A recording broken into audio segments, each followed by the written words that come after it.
Hey there, thanks for clicking on my video. I'm going to do a flip through of a tarot deck, True Black. I recently acquired this deck on eBay. It was being sold secondhand by a nice woman who was moving, and she had two tarot decks and she could only take one with her. And I just think that is amazing. I have, I don't know, maybe about 50 decks, and I definitely would have tried to take all of them. Anyhow, this deck is independently produced, and I'm looking for the person's name that made this deck. This deck is being sold, however, I think it's about $96 with shipping, and I got this at a price of about $65. Shipping I think was about 8, I want to say, and I accidentally hit another increased bid, and I didn't mean to pay $65 for this. My max was actually going to be like 64 or something. Anyhow, this deck is beautiful. Comes in a nice magnetized box, nice little guidebook. These are the backs of the cards, and it's black. It's black, matte black cardstock with this shiny embossing, I guess. I don't know. I think embossing is where it's puffed up, but it's not puffed up. It's all flush. I don't know exactly what that would be called. But the cardstock is very thick. Very, very thick. And let me bring this closer. Okay, good. All right. Okay, so this is True Black. I've already gone through this, and I just wanted to put a video out before I start reading with the cards. So this is the Fool, little baby with a butterfly on his face. I kind of thought that was horns, but then I looked closer and it's a butterfly. And he's looking up at the cosmos. Very beautiful. Oh, and he's in a pond with, why isn't that focusing? It looks like he's floating, levitating over a pond with beautiful little, what are these called? I'm just having a morning today. Not lilies. I guess it is lilies, right? Or would it be lotus? Lotus. It's lotus. Okay, there we go. And then here's the egg, the cosmic egg, which I just noticed. I didn't notice this before when I was flipping through. So next we have the Magician. Very nice. Let's see. I don't see all of the elements. I do see some swords. I don't see the usual elements here. But here's the planets, the sun, with the lemon skate up top. Very nice. High Priestess. Now this kind of looks like a Fabergé egg as opposed to a cosmic egg. No, actually that is a pomegranate. And she's got a pendulum here. She's also levitating above a crescent moon. Empress. Very nice. The Emperor. So this is definitely a modern take on the deck, but I love this artwork. I really like this in the Hierophant, this puzzle. Let's see if we can get that to focus. Yeah, looks beautiful. Awesome. Lovers. That red ribbon, that is indicative of a bond of love. Red ribbon. Also, putting red around is a protection too. Wearing a red Skishkemet is what we would say, but it's a like a bandana to cover the third eye, and then a red one to go across the waist. Here's strength. So instead of the lion, we have this huge snake, which she is also levitating and obviously not afraid. There's a sword down here. The hermit. So it's like the hermit's in a field back here as opposed to being in a cave. Destiny. Okay, so this is the Wheel of Fortune. Very nice. We have the bull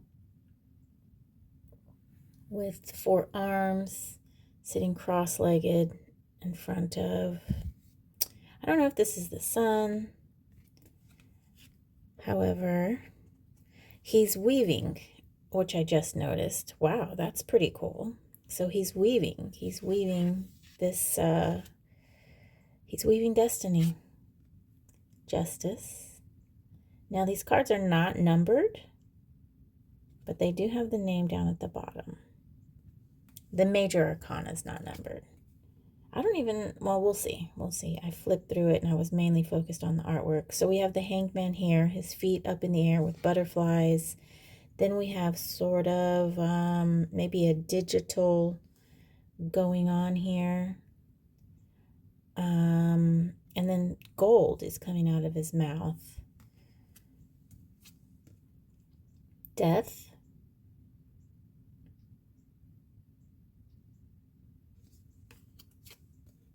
Temperance.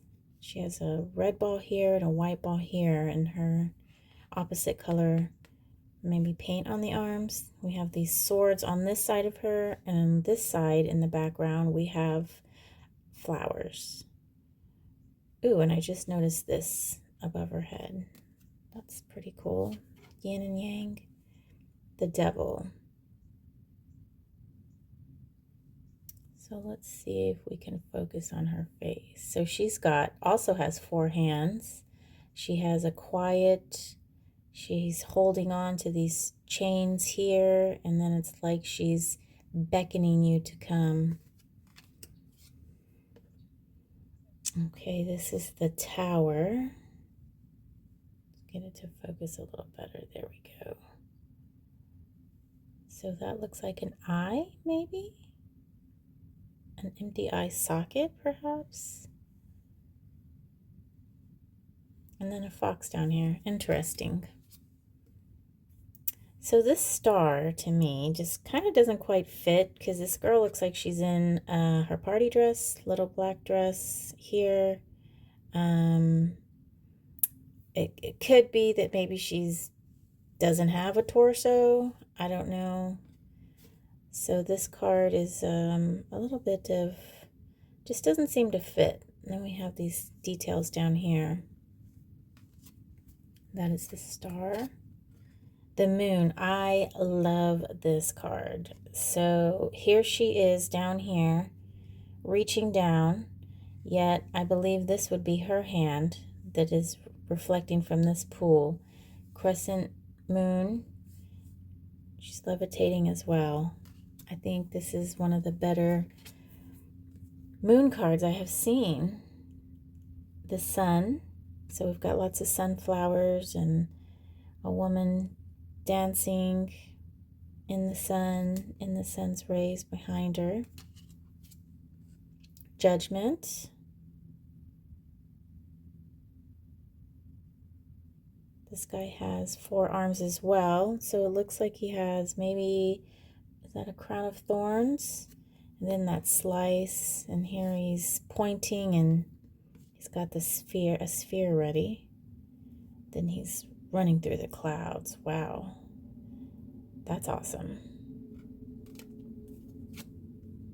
The world. This is pretty cool. Okay, so that's the majors. Move that out of the way. Now here are the minors. Oh, I forgot this is the extra card. This is called Anat. And, you know, why don't we read about this card? Let's see what it has to say. I have not flipped through this guidebook.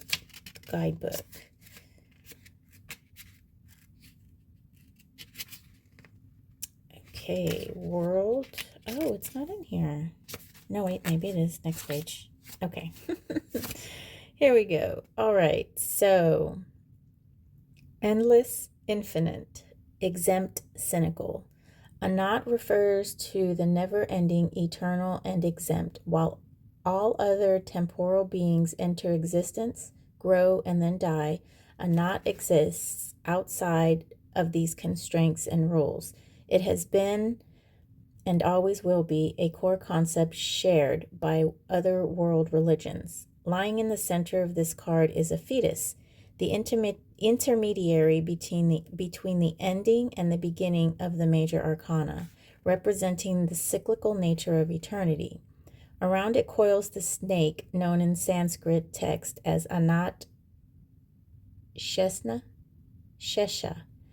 usually depicted with 5, 7, or 1,000 heads. Shisha, or Shesha, I don't know, please correct me, a term used to identify the remainder in mathematics, is that which exists when all else ceases. In Hinduism, Shesha was given the task of supporting the world atop himself, Freudian slip, which he does until this day. When the end of the universe draws near, Anat will manifest 11 Rudras, or storm gods, to bring about the end of the universe so that a new one may take place. Additional artwork. The background is speckled with an endless field of stars, with the exception of the space occupied by the fetus and Shesha. This empty field is Bernard 68, a dark nebula or molecular cloud near the constellation Ophiuchus. Though Bernard 68 appears to the naked eye as a black void, it is dark only due to the high concentration of cosmic dust, the material that will eventually coalesce into stars. This dust is so thick that it obscures visible light, attempting to penetrate the cloud. Though infrared photography reveals about 1,000 stars being blocked by the nebula. Bernard 68 is thought to be nearing gravitational collapse, a process which will culminate in a new star within 200,000 years. Wow, so this guidebook is going to have a lot of information. 2 pages on each of the major arcana and some information on the additional artwork. So that's going to be interesting. So the minor arcana each have 1 page and a little illustration. Okay, so that is Anat. And let's see. I guess the stars are behind him. You know, I did notice that when I was flipping through it yesterday, that there was just some white behind the little baby. And there's Shesha. Okay, I will stop admiring that, and we will move on to the minors. Okay, so we've got the King of Wands here. Oh, it's going to go backwards. Let's just continue. Okay, King of Wands. Queen of Wands. Knight of Wands. Oh, I love that this knight is, well, I was going to say female, but she definitely looks female. Don't mean to misgender a card. Page of Wands. So I think it's interesting that he has a stick that's not glowing, but yet this here, I mean, I don't know if this is supposed to be representative of fire. 10 of Wands. Got some scarab beetle action here. Ooh, 9 of Wands. 8 of Wands, 7 of Wands, 6 of Wands. Oh, I think this is a good little detail, how this dust is just falling over his head. Lion looks so regal. Okay, 5 of Wands. So this is a spear, and the spear is breaking this stick, but yet this stick is breaking this sphere, and this wand is holding an orb. 4 of Wands, 3 of Wands. Oh, how pretty is that? So that's like a diving, that's a diving seagull trying to get some fish, and that looks like that's his mark.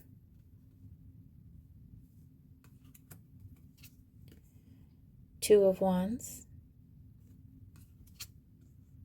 Ace of Wands. I'm excited to read about these cards. I can't wait. Okay, King of Cups. Now, I do like these cups. When I was looking at these cards to decide if I wanted to bid on this, I was really just intrigued by the way these cups are portrayed. This is the Queen of Cups. Oh, what is she sprinkling in there? Oh, she has a fish. Maybe she's going to put him in there. That fish is too big for that cup. Knight of Cups.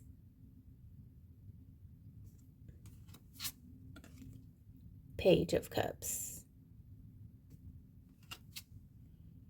10 of Cups.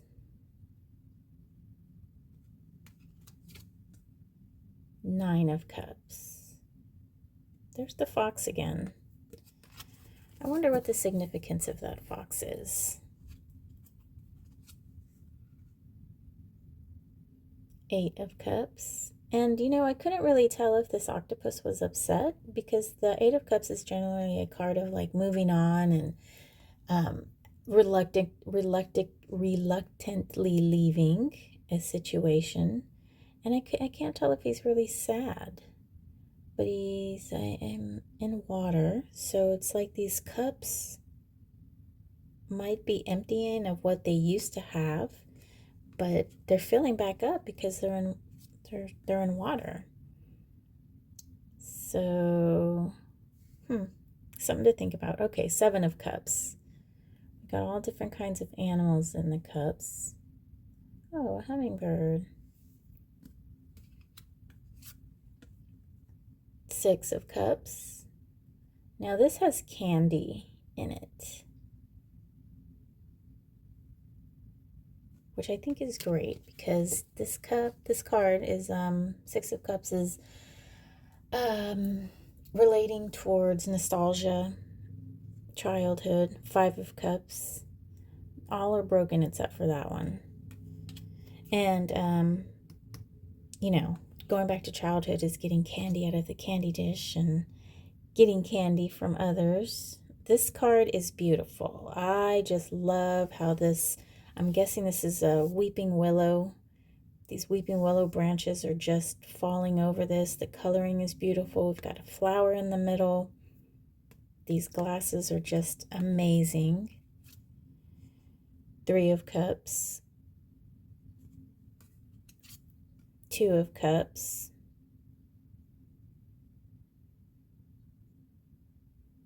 I wonder where that arrow's broken. Let's see. Let me just see. Okay, 6 of Cups, 10 of, oh, wrong way. 2 of Cups, connection, partnership, union, romance. 2 of a kind, 2 peas in a pod, 2 to tango. The two of Cups represents an attraction, usually to a romantic and sexual partner, but can also indicate a deep friendship based on trust and understanding.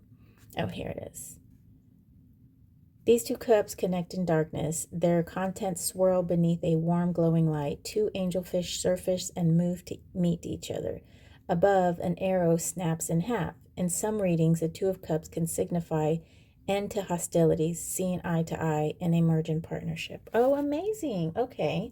Well, you know, when I saw this arrow, I thought of Cupid's arrow, and I was wondering why it was snapped in half. But this is an arrow of conflict, which is great, because that is the coming together of two. Here's the Ace of Cups. Very majestic. I like this card. I especially love this. I think that's gorgeous. Okay, so that's the cups. King of Swords.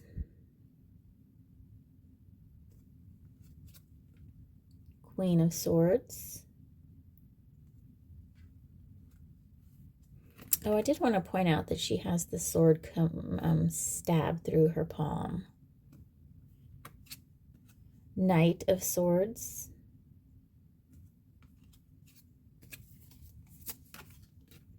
Page of Swords. Ten of Swords. We've got some birds being stabbed by the swords. However, this bird is triumphant. I like this.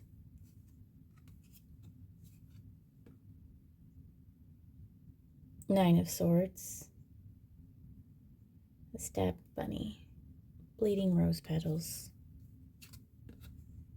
Eight of Swords. Seven of Swords. Six of Swords. Got some ships in the background here. Foreground. Okay, now these are scythes. So that's interesting that he changed blades. I wonder if he calls them blades. Let's see. Wands, cups. No, they're called swords.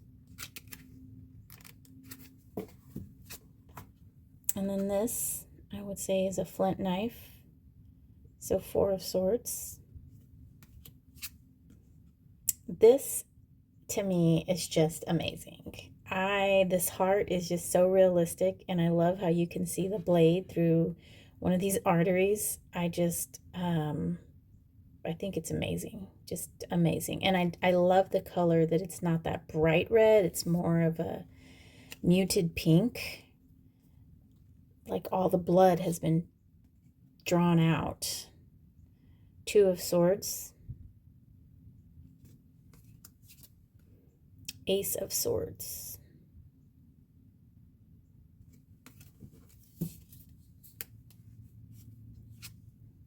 Okay, King of Pentacles. So he's got a hammer, and he's adorned with some coins here, and these coins are floating above.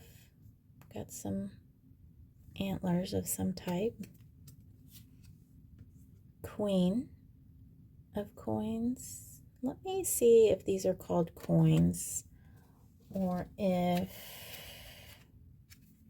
they are called pentacles. They're called pentacles. Yeah. Okay. So pentacles. Knight of Pentacles. There, he's got his horns on. Page of Pentacles. 10 of Pentacles. Then we've got the 9 of Pentacles. Wow, look at that beautiful cat. It's obviously a wild cat. 8 of Pentacles. Hard-working hammer we have there. Oh, you can tell it's been working. It's nice and red from hammering. 7 of Pentacles. I love the green thrown in here. I just think it's amazing. 6 of Pentacles. 5 of Pentacles. The bag is broken. Pentacles are falling out. I think it's interesting how the one that's already down at that has hit the ground is not broken, yet the ones that are falling are broken. I think that's very interesting. We'll have to read about that. Okay, this is the Four of Pentacles. Butterflies caught in spider webs. And this is the first instance I've seen of blue. Amazing. Three of Pentacles. Two of Pentacles. Oh, this guy's cute. Little ferret. An Ace of Pentacles. And there you have it. True Black Tarot. And I will put the link to the website to purchase this in the description box. So I hope you enjoyed this flip through. And I'll read you what he has at the back of his book. Remember to form thoughts into action, that your ideas should live to see the world. Remember to always use your head, but to temper its thoughts with the kindness of the heart. And remember that you are not bound to your strengths. Excel, grow, and learn in every way, that you may become a whole and complete human. The end. Okay, thanks for watching. Have a great day. Bye.